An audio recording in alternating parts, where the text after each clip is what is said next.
क्या आप कुछ ऐसा करना चाहते हैं जिससे आपके चोटिल होने का खतरा कम हो जाए, आपकी चाल ढाल में सुधार आए और आपकी जिंदगी बेहतर हो जाए? घड़ी उठाइए, स्टॉप वॉच फीचर ऑन करिए और 30 सेकंड के लिए एक पैर पर खड़े हो जाइए। दूसरे वाले पैर के साथ भी ऐसा ही करिए। अपने संतुलन में सुधार लाने का ये सबसे सामान्य तरीका है और बेहतर संतुलन का मतलब होता है कि आपकी चाल ढाल बेहतर होगी और गिरने पर कम चोट लगेगी। विश्व स्वास्थ्य संगठन के मुताबिक दुनिया भर में कार एक्सीडेंट के बाद सबसे ज्यादा लोग दुर्घटनावश गिरने के कारण मरते हैं। हमारा संतुलन पहले की तुलना में अब ज्यादा खराब हो गया है। पहले लोग दिन का बड़ा हिस्सा चलने फिरने में खर्च करते थे, लेकिन अब हम में से बहुत से लोग बैठे रहते हैं और मोबाइल नहीं तो टीवी पर नजरें जमाए रहते हैं।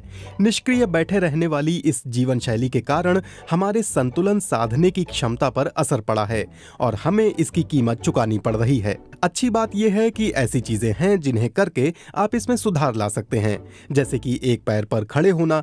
वैज्ञानिक शोधों में भी ये बात सामने आई है कि एक पैर पर खड़े होने से तन और मन दोनों को फायदा होता है। जिंदगी में संतुलन साध लेना कमाल का करतब होता है।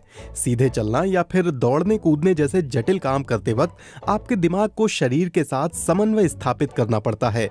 इस प्रक्रिया में कान और आंख संकेत भेजने लगते हैं और यहाँ तक कि मांसपेशियां और जॉइंट्स भी आपको आपके शरीर की स्थिति बताने लगते हैं। संतुलन से आपको दुनिया भर में कहीं भी आने जाने का भरोसा मजबूत होता है। ये आपको बिना सोचे हुए भी कई चीजें करने की इजाजत देता है, जैसे बास्केटबॉल खेलते वक्त आप बिना ये परवाह किए कि आपकी गेंद छिन जाएगी, आप दौड़ते हैं। ग्लासगो के कैलेडोनियन यूनिवर्सिटी के physiologist Dawn Skelton BBC Scotland से कहते हैं, दुर्भाग्य से हम 35-40 की उम्र में ही सीधे तन कर खड़े होने की अपनी क्षमता गंवाने लगे हैं और कभी-कभी तो इस उम्र से पहले ही। जैसे जैसे हमारी उम्र बढ़ती है, हमारी मांसपेशियां कमजोर पड़ने लगती हैं। हमारा मस्तिष्क भी पहले की तरह सक्रिय नहीं रह जाता है। जैसे शरीर के अलग अलग अंगों द्वारा भेजे गए संकेतों को समझने का काम दिमाग करता है। शरीर संतुलन साधने के लिए इन संकेतों को पढ़कर जरूरी बदलाव कर लेता है। एक उम्र होती है तो ये सब बिना किसी अतिरिक्त प्रयास के आसानी से हो जाता है। उम्र गुजरने के साथ साथ मुश्किलें पैदा होती हैं। संतुलित ढांचा कमजोर पड़ने लगता है, हेयर सेल्स की संख्या कम होने लगती है और यहाँ तक कि कान के अंदरूनी हिस्से में होने वाला रक्त का प्रवाह भी बदलने लगता है। जैसे जैसे ये क्षमताएं कमजोर होती हैं, इसकी वजह से लोग लड़खड़ाने या फिर गिरने लगते हैं। इसके और भी गंभीर नतीजे होते हैं।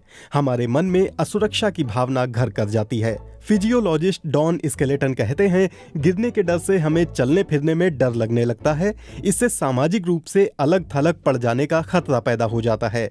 हमारे मानसिक स्वास्थ्य के लिए ये अच्छी बात नहीं है। और अगर आप फिर भी ये सोचते हैं कि इस बारे में फिक्र शुरू करने में अभी लंबा वक्त है, तो आप गलत हो सकते हैं।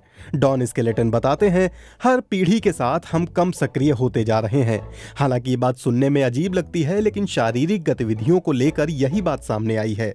बात यह है कि संतुलन साधने के लिए आपको केवल खड़े होने और अपने आसपास के माहौल से तारतम्य बनाने की जरूरत होती है। इस बात से कोई फर्क नहीं पड़ता कि आपकी क्या उम्र हो रही है। सच तो यह है कि हम टीवी, कंप्यूटर और मोबाइल स्क्रीन के सामने बहुत ज्यादा वक्त गुजार रहे हैं। ये बात दिखाई देने लगी है कि हर पीढ़ी के साथ संतुलन साधना मुश्किल होता जा रहा है। लेकिन आप इससे उबरने के लिए कुछ चीजें कर सकते हैं और खुद को बदलने में कभी देरी नहीं होती है और आप जल्द ही अपना संतुलन हासिल कर सकते हैं। रोजमर्रा की जिंदगी में हमें कुछ ऐसे लम्हे चुनने होंगे जब हम इसका अभ्यास कर सकें। ऐसा अभ्यास जो हमारी संतुलन की व्यवस्था को चुनौती देता है, जैसे कि ताई ची, या सीधे शब्दों में कहें तो एक पैर पर खड़ा होना। लड़खड़ाने का स्वागत करें। शरीर के संतुलन के लिए हमारे दिमाग में जो सिस्टम काम करता है, वो तंत्रिका तंत्र के जरिए नए संपर्क स्थापित करने में पारंगत होता है। ये हमारे मस्तिष्क का लचीलापन ही है जो हमें सीधा खड़ा होना सिखाता है। और जब ये लगे कि हम लड़खड़ा रहे हैं, तो ये अपने संतुलन को बेहतर बनाने का सामर्थ्य देता है। तो ट्रिक ये है कि लड़खड़ाते रहिए।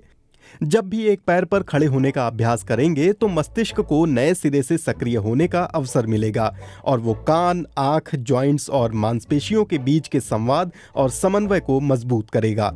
हमारे सभी जॉइंट्स और मांसपेशियां मस्तिष्क को ये संकेत भेजती रहती हैं ताकि वो सीधे खड़े रहने का सबसे बेहतर तरीका सीख सके। अगर आप कोशिश करते हैं तो आप ये पाएंगे कि आपके संतुलन साधने की क्षमता में तेजी से सुधार हुआ है और इसका आपकी जिंदगी पर गहरा असर पड़ेगा। इससे न केवल आप भीतर से मजबूत होंगे, आपकी चाल ढाल में भी सुधार आएगा, बल्कि मुमकिन है कि आप झुककर चलने के बजाय सीधे तन कर चल सकेंगे। इससे आप अधिक युवा दिखेंगे और आपका मिजाज बढ़िया रहेगा। इसलिए अगर आप वृद्धावस्था में भी सक्रिय रहना चाहते हैं तो अपने संतुलन में निखार लाना एक अच्छा विचार हो सकता है। संतुलन साधने का अभ्यास शरीर की चाल ढाल और भीतर से मजबूती के लिए भी बेहद महत्वपूर्ण होता है। अगर आप घर से दफ्तर का काम कर रहे हों तो बैठे रहने की वजह से होने वाली समस्याओं में सुधार लाने के लिए एक बढ़िया तरीका रहेगा।